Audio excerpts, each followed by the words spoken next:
Hello, everyone. Welcome to another one of our campus-wide Zooms. I've been trying to reduce the frequencies of these until there are some actionable items or updates that really warrant having us all together, so that I could provide a little bit of clarity, but also maybe take on some questions that I may try to get responses to, as has been the case since March of 2020. Some of the things that I'll be sharing with you have recently evolved or have been in the making, and we may or may not know all of the details, but I did wanna share a little bit on what's going on. Before I get started with the meats and potatoes with the two more recent or maybe three more recent emails that came from the system as it relates to our spring 22 as well as our the vaccine mandate, I did want to, share a major thank you to everyone. I don't know if you've been looking through the media and listening to some of the news articles. Leeward has been quoted as one of the few campuses that had a positive turn in our enrollment. And so that's again, a major accomplishment for us because after a whole bunch of consecutive semesters of declining enrollment, we finally saw a little bit of a peak. We're not necessarily entirely out of that enrollment decline, but it is nice to celebrate every now and then something that's happening good for us, and hopefully it's it's a good view of what the future may bring for us. But again, we're up a little bit on the head count. We're still on the decline on the SSH. And so a lot of this is a result of early college. We picked up the numbers there, but we're still trying to do some major pushes on enrollment. And so I wanted to share that, positive news, again, because it's been just circulating quite a bit in through different channels. I wanted to bring up the first item. And I got many of your questions. If you submitted your questions by, I want to say 10 minutes ago, I got them and I'll address them. But I'll start with just broader comments on some of the things that we have been receiving.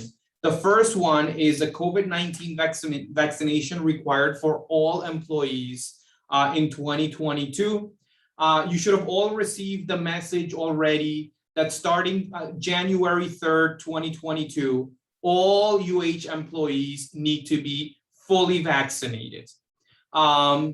If come January 3rd, you have only one of the vaccines and you need that second one, or you need the 2 weeks after the second vaccine or the first vaccine, if it's a single vaccine.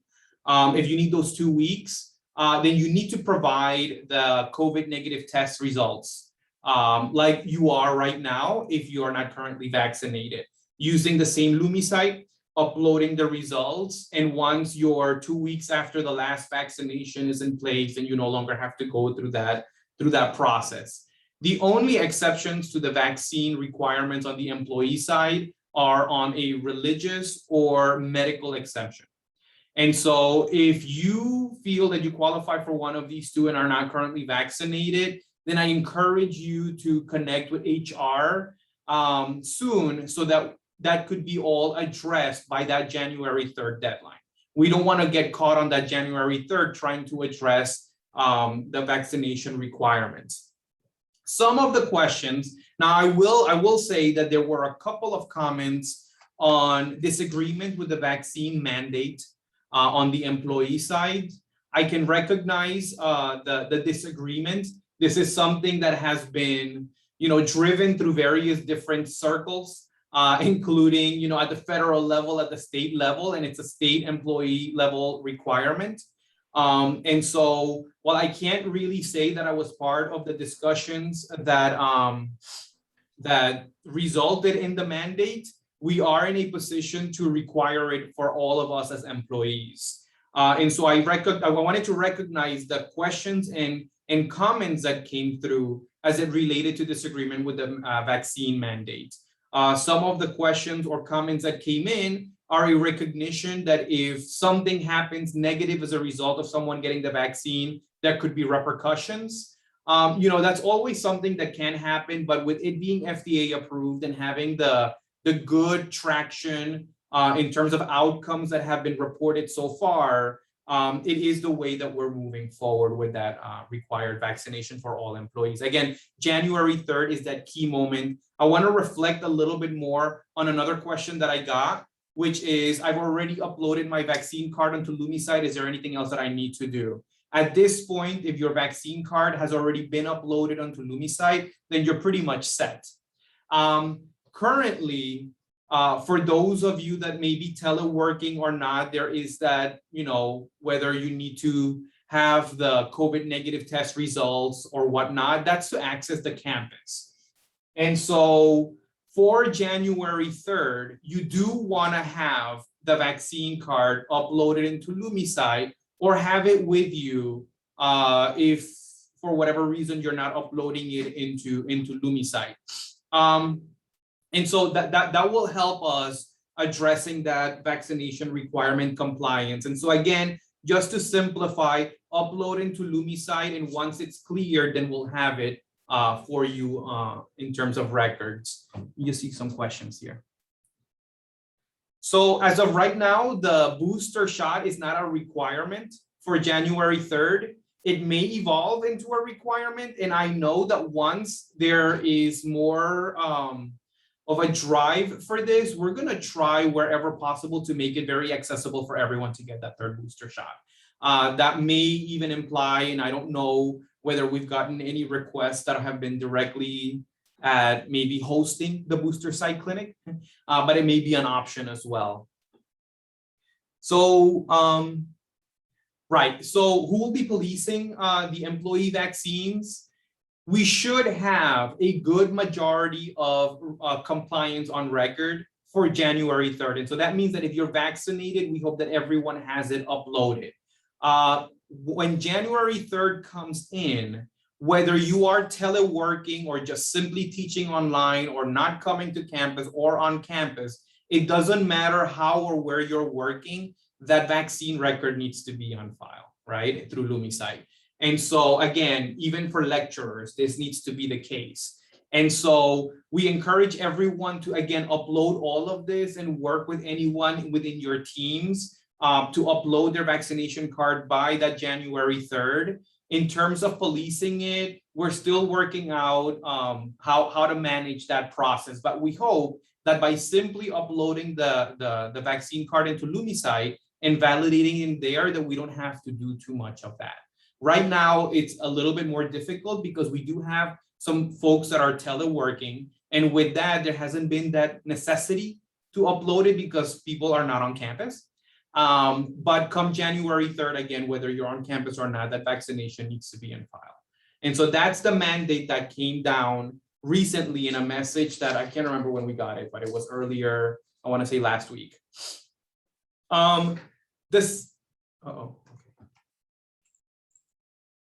Okay, the second message that we received, and I'll open this up to again, more Q&A and discussion, but the second email that we received was the one that please plan now for return to campus in the spring. Now, I think that we were alluding to this much earlier during the pandemic because we never expected it to take this long to more or less come back. What that message basically implies is that for spring 22, we want to really be a little bit more on campus. And so it made an indication for faculty and division chairs to be looking a little bit more at the schedule of classes and see if we could bring more classes to face-to-face. Now, I'll say that one of the questions or comments that came up in my request for questions or comments was whether we've looked at surveys on students about the modalities or preferred modalities for instruction, and we have. And quite frankly, there is a little bit more of a pivot to that online learning. I think that students did move more in that direction. And so we will never go back to where we were once, right? So we used to be 70% face-to-face, 30% online pre-pandemic. It's not likely that we'll ever get there. We'd probably be pushing it, right? If we wanted to go there, and we would not learn from all that we learned during this pandemic about access and capacities on the instructional side. But we do want to make sure that our students do have the ample opportunities on campus to achieve their learning outcomes, to work based on their own learning conditions. And so while the surveys did indicate that there's more of that pivot to online, asynchronous, by the way, so online, asynchronous is the preferred mode, there is still that cadre of students that do want to see that, have that face-to-face interaction. And so, you know, one of the things that you probably may have heard through the grapevines or through other means is that there were students that maybe were registering and shopping around based on where there may have been a face-to-face class. We already have the online market. I think that if you're teaching, you probably know that there may be students that are registering from Hilo, from Kauai, because we have the classes. And so we have the online market. Where we don't want to lose sight is of the traditional student that needs us face-to-face. And so there's still a need for that. And there are students that are asking for that.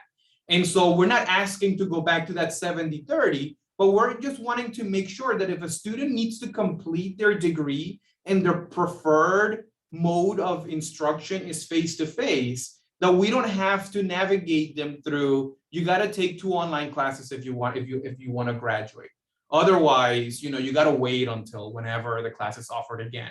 We want to create that balance. That's what we're looking for. And so we want more of that face-to-face interaction, but again, not to go back to pre-pandemic numbers, just beginning to pivot more. And so it took a long while for us to get here, but what we are seeing from trends is that mainline universities that have already begun to do that pivot have seen pretty good success in terms of both mitigating COVID challenges and the student outcomes. Other universities here in Hawaii on the private side have also pivoted a lot more to face-to-face and seen pretty good outcomes. And so we're just looking for that transitional approach. At some point, we will be back to a much more normal environment, whatever that may mean, once we plateau.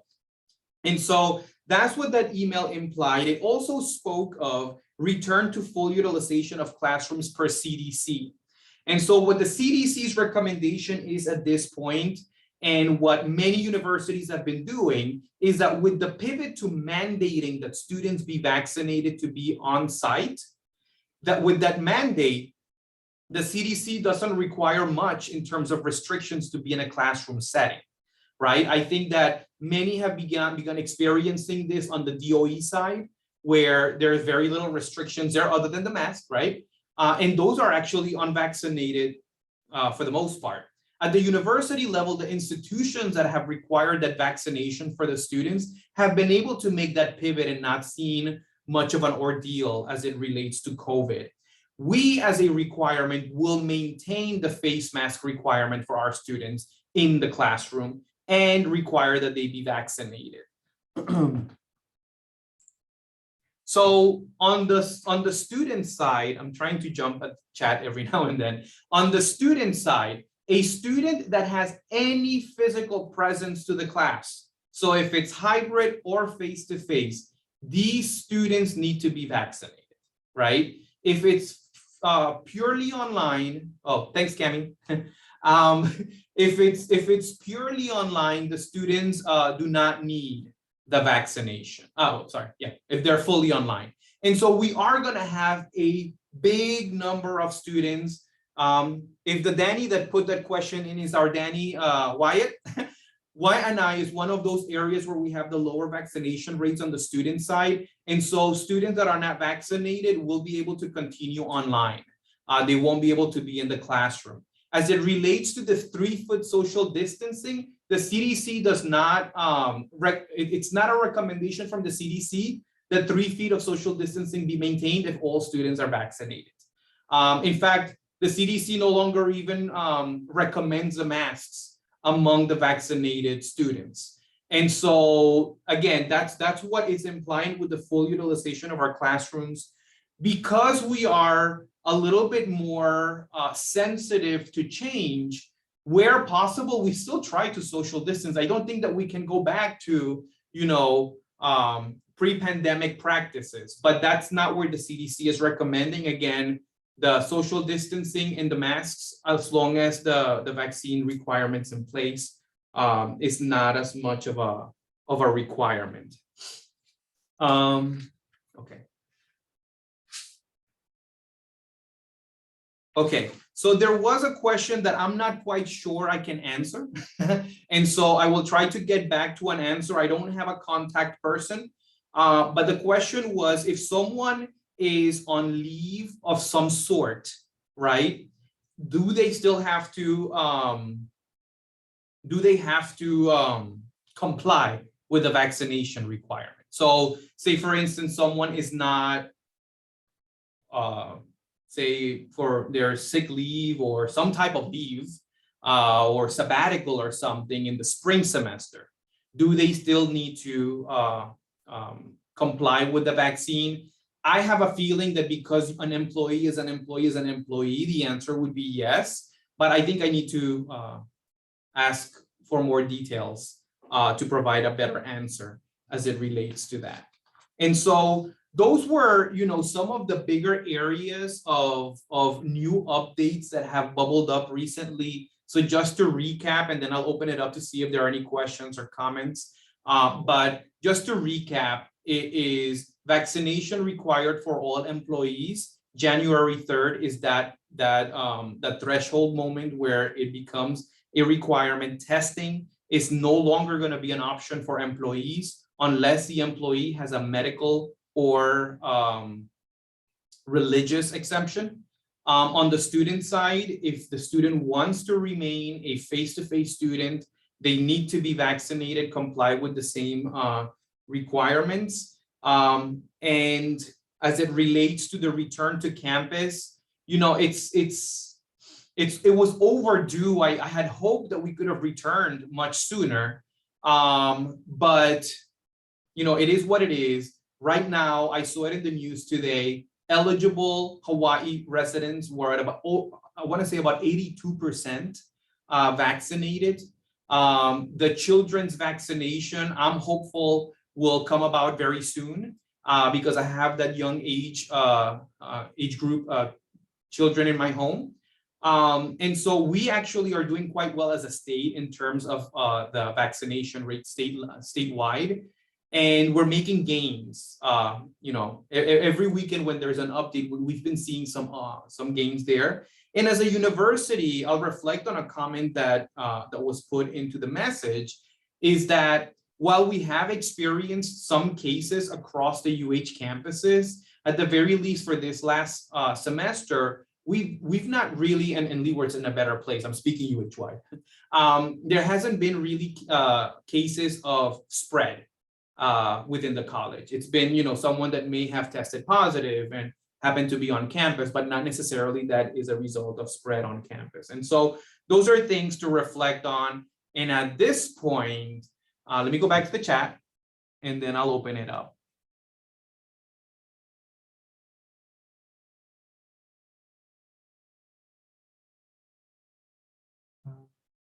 Okay, I'm getting confused.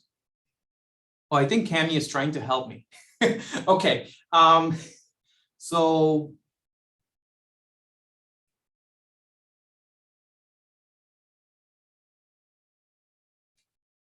that was a little bit specific. So thank you, Cami, for the response. It was a matter if for VA funding, the synchronous class are equivalent to face-to-face. So we had more or less like an option for the VA's benefit receiving students that the hybrid classes were designated a C19 course, and so would qualify. That expires in December. And so they have to be in at least one face-to-face or hybrid class in order to be VA, in order for their VA benefits to kick in. Things might change, but as of right now, that's where we are.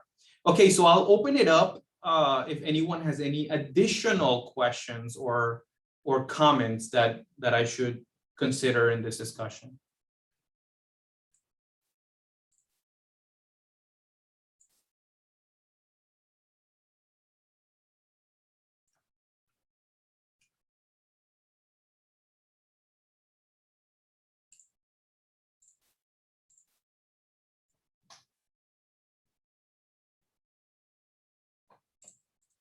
Do we have anyone here that could speak to the bookstore question? And so the question is, for students that may not be coming to campus, can the books be mailed to them?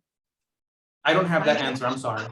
I can say yes, that I have Neighbor Island students who get their books mailed, and also some who just can't get in because they're nighttime students. So they can't get into the bookstore in time. So they do mail them. It costs about $7 to the Neighbor Islands. I'm not quite sure what it costs to local students. Thank you for that. I appreciate that. You're welcome. Okay, so there were a couple of other things that I wanted to discuss, but I did want to exhaust these topics and see if there were any other questions. Again, there may be questions that I don't have an answer to, but I could try to gather some responses. But if there aren't any additional questions, then you could continue submitting them through the link. I know that sometimes in the live meetings, it's uncomfortable to send some questions, but feel free to do so through the link and I'll try to get back to you. If you want a response, just let me know who you are, because I can't respond through the link. The other things that I wanted to share, and we are putting together an announcement to go out. We have to celebrate yet again, because Leeward is recipient of a good deal of grants.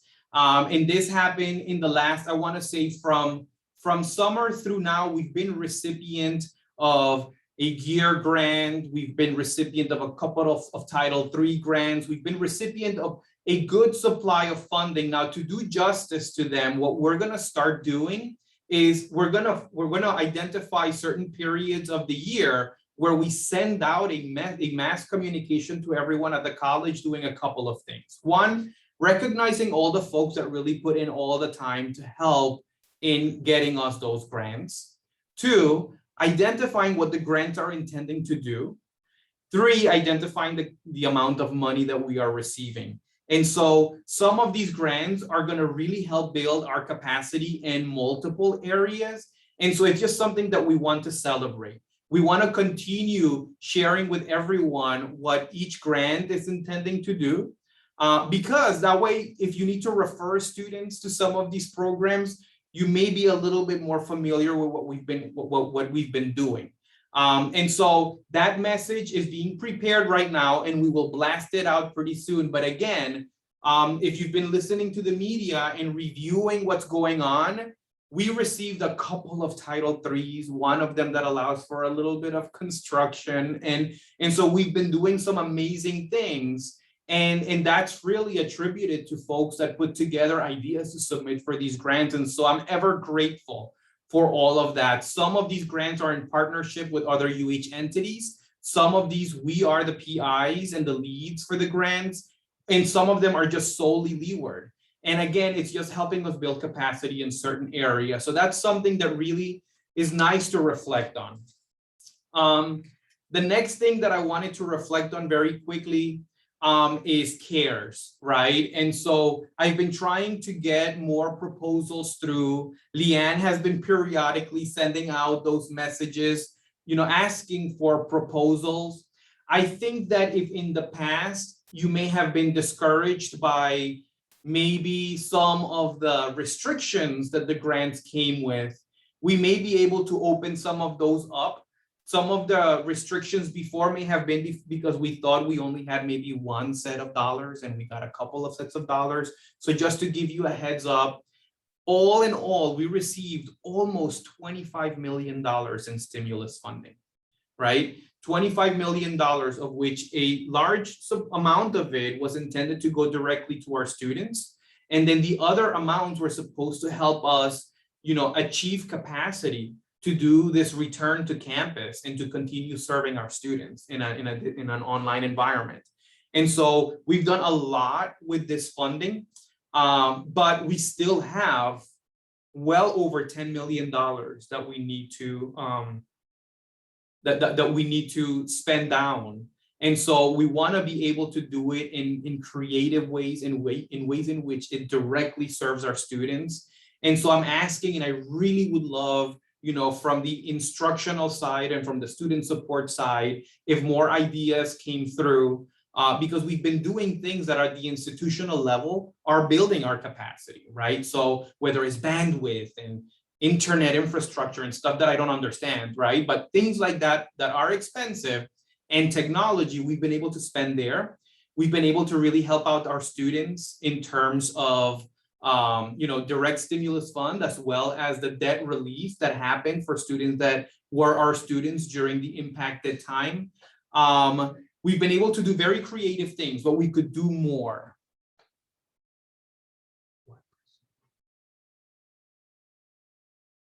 Wow, okay, those are really specific questions that I don't have an answer to right now, but I'll try to get that information and share.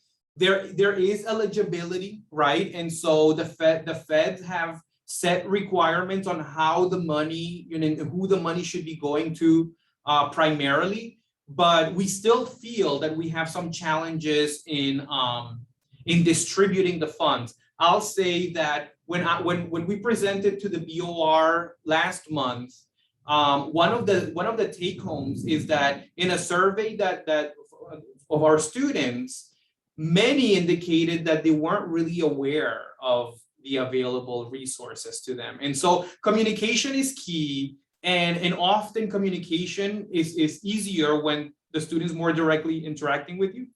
And so whenever you have an opportunity, if we have another round of funding or emergency relief or some other type of opportunity, it would be good to encourage our students to take advantage of it, because we do want them to take advantage of this funding. I mean, even if it's just to have more money circulate in the state of Hawaii. And so I think that our students need it. Many of our students indicated that they had more needs now than they did before, and that should be pretty obvious given the circumstances.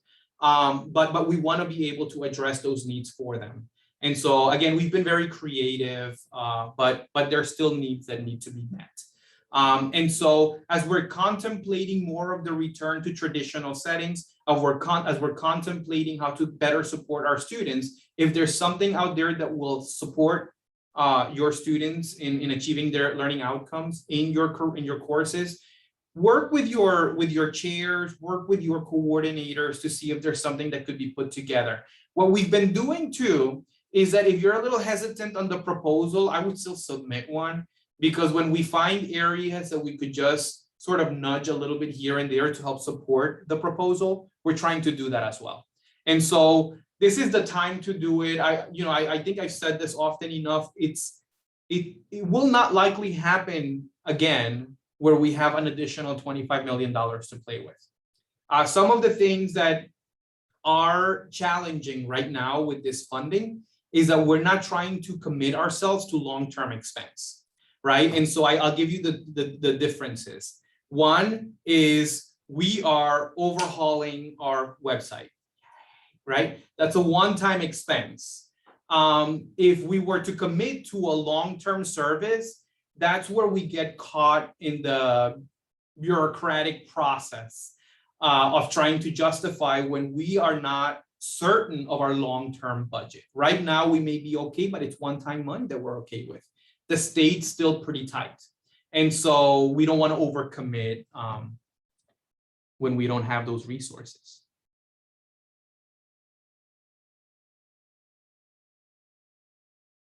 Okay. Any other questions on these topics? I could go on forever. Hey, Carlos, this is Ron. There was an earlier question in the chat. I'm not sure if you answered it, but will spacing still be 3 feet in the classrooms? And also there was one, will teleworking cease starting January 3rd also? Sure. So 2 things. So the social distancing is not a requirement come spring 22, but that doesn't mean that we're not going to try to keep up with safe practice, right? And so in following the CDC guidelines with all vaccinated students, the 3-foot social distancing is no longer a requirement. And so that's one of the questions. The second one, as far as it comes to telework, my understanding is that telework, long-term hope is that there is a mechanism for long-term telework option, but I don't know when and how it'll cease. I don't think that we're quite there yet. And so there may still be an option for telework. You know, there may still be faculty that are teaching fully online all of their sections or some of their sections. And so as it relates to ceasing, I don't believe that it will, but I'll verify that and I'll convey that. So Carlos, I just want to go back to the whole 3 feet. The 3 feet is something that the CDC is not advocating anymore. But what about the college? Will the college be advocating the 3 feet in the classroom? Or are you saying that if the classroom, say the cap is 35, we can put 35 students in a classroom? As of right now, we could schedule 35 students in the classroom. That's again based on current information that I have. Like I said earlier in the call, things may change, but again, we're following the CDC recommendations, which basically bring us back to full use of capacity in our spaces.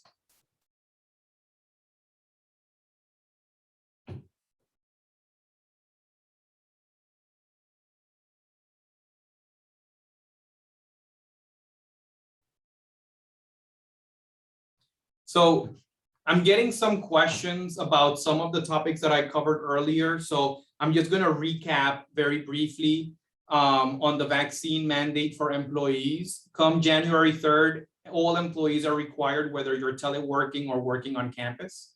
The only exception is if you have a religious or medical exception that's on record.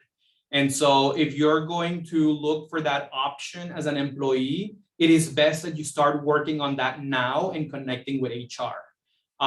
Because come January 3rd, the expectation is that you are fully vaccinated as an employee.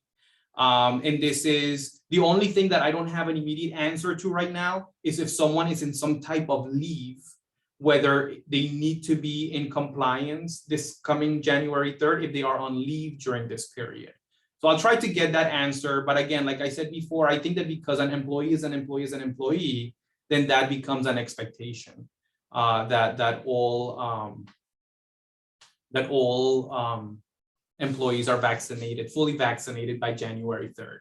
And so again, the mechanics of it are get it done ahead of time, upload into LumiSite so that we have it. And then on the flip side, if you're looking for an exemption, start working on that now and don't wait until January 3rd. What I will be doing is that I will be recapping some of this and I will be sending out an email message to the campus as well, because I know that many aren't able to join us in these Zoom meetings, but I wanted to indicate that.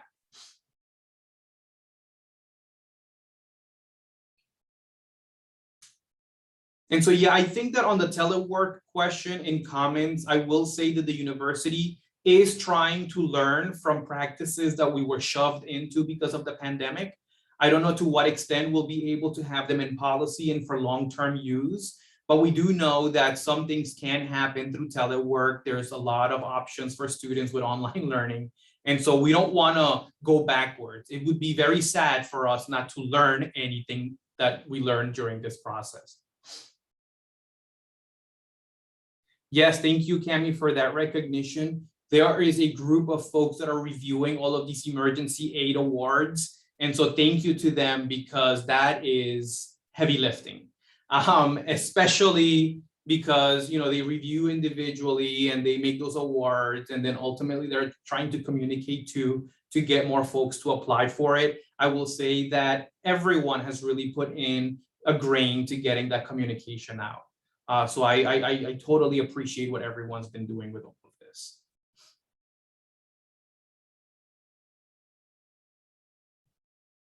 Any other questions?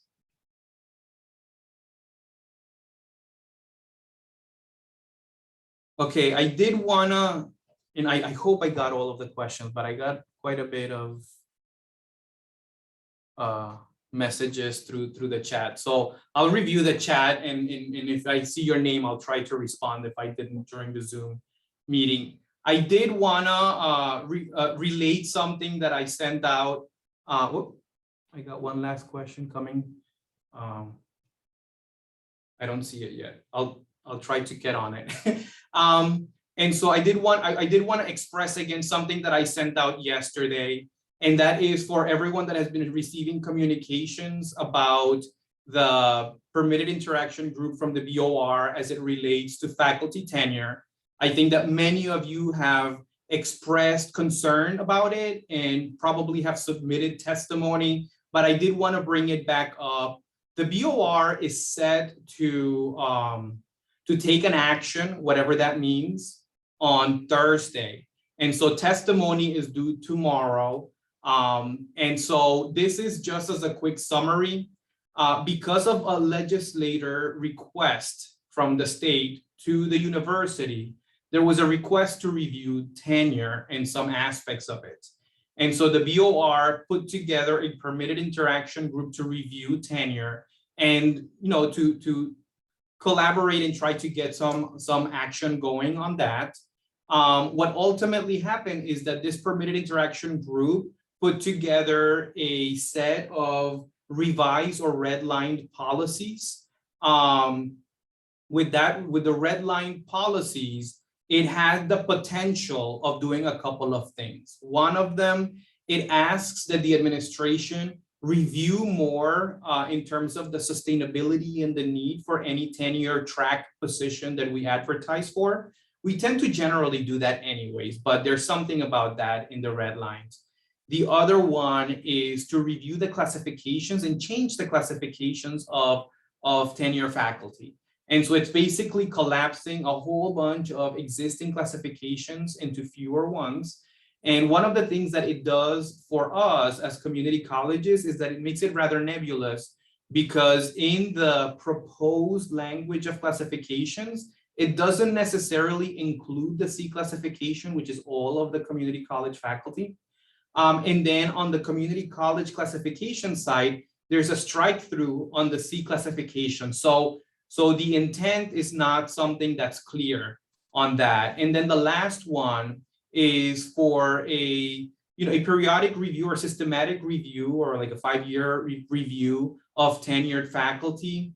And so that's something that we tend to do. I think the community colleges are in more or less a good place, but this review process just generated a lot more questions. And so in response to that, I don't know if you've been following that, but Chair Moore, the Regent Moore, provided his own testimony suggesting a different course of action. But that still does not mean that you can't express your concerns over what's going on. And I think that it's an opportunity again for you to share if there's something that's glaring at you. Our faculty senate put a resolution together that's submitted for testimony that identified some major areas of concern in the composition of the group and how those recommendations evolved.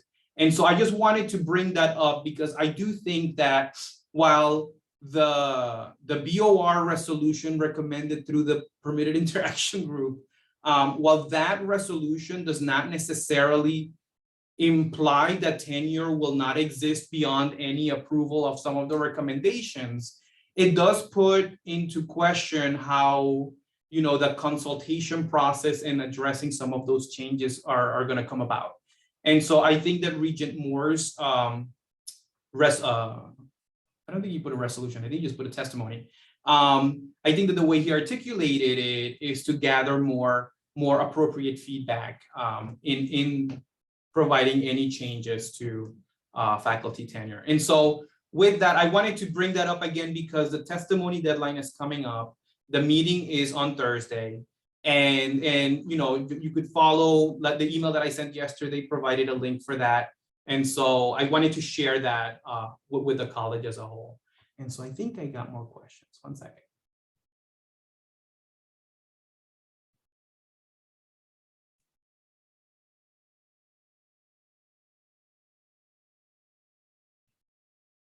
So as I got an additional question on if someone has some sort of vaccination exception for spring 22 and they're teleworking, why is there a need for testing?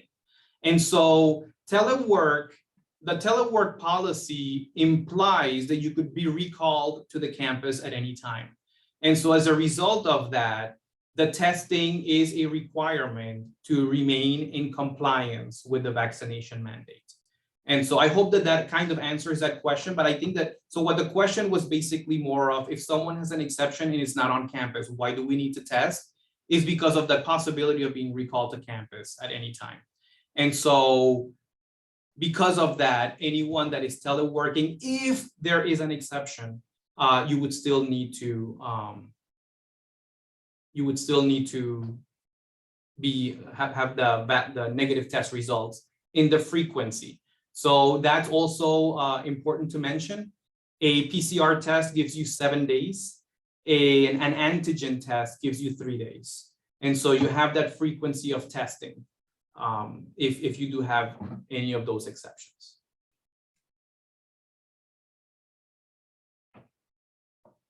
Any other questions?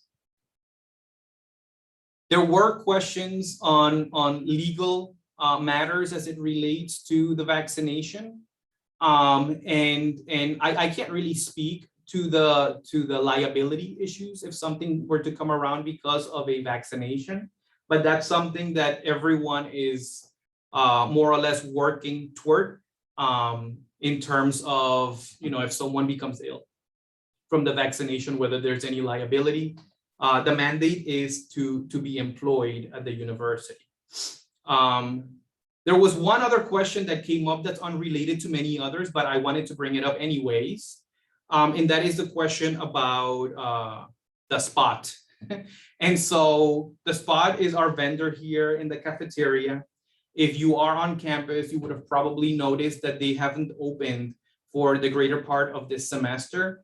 One of the challenges with that is the volume of foot traffic that they would be experiencing. Right now, we do have subways providing services. With the spot, there is a contractual requirement. And so we are going to continue to explore that. There have been some suggestions from, say, if our culinary folks could provide more in that space. I wasn't here when culinary used to have that space. I don't know the management and the nuances of it, but I too love to eat. Like I've shared with many, I'm a major consumer and food is very important to me. And so we'll continue to explore those options. I love supporting our culinary folks. I think that they know that I'm a major consumer. And so if there's anything that we can do, we will continue exploring those. And so I just wanted to provide that feedback that I did get that comment that maybe we should go back to, how we used to do it. Okay. I got an additional question. Ooh. Okay, thank you, Matt. I'm savoring. And so I did get another question about travel. So you know that in terms of inter-island travel, the state of Hawaii doesn't have restrictions or requirements. So you don't need to show anything to travel inter-island.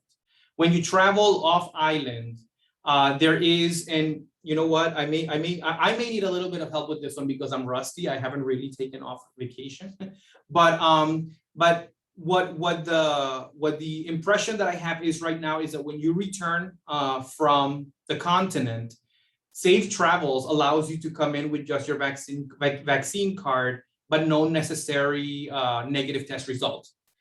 The university is highly encouraging that you test upon return and 3 days out, right?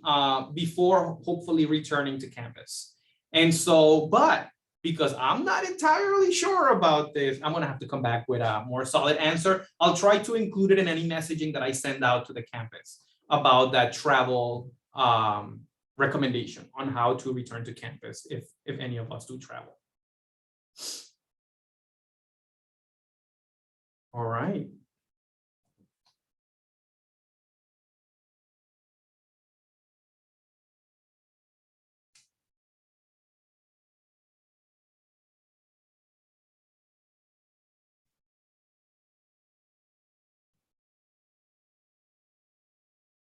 Ooh, my question too is whether it includes student employees. Boy, I'm getting a lot of difficult questions here.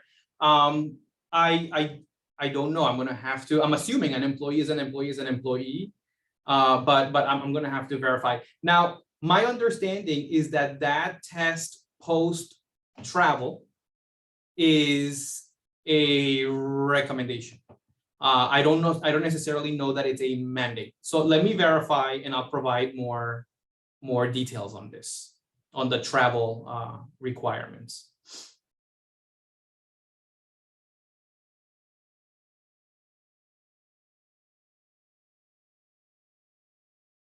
And so yes, Gwen, thanks for bringing up your grant, the HRSA grant. We will be sending out more information on all of these grants because it's a major celebration. It's just a little bit challenging to have kept track of all of them because we don't send out announcements every time we get one. We're compiling that list, and right now, major success, you all. And I will say that one of the grants that we received was to help build out a little bit of capacity to support our grant efforts. And so, you know, that it's interesting that we would submit for a grant to support for us to submit more grants. But I think that that's a really good opportunity because any additional resources that we have are just amazing.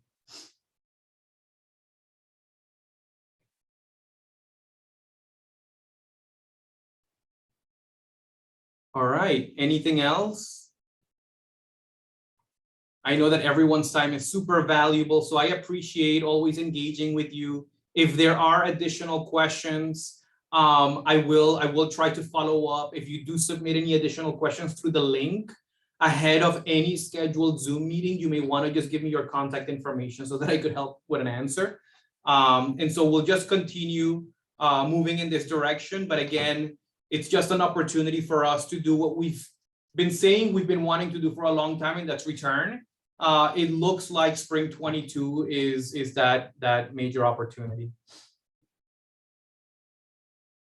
All right. So with that, thanks everyone. Appreciate the time. Appreciate everything that you do for our students.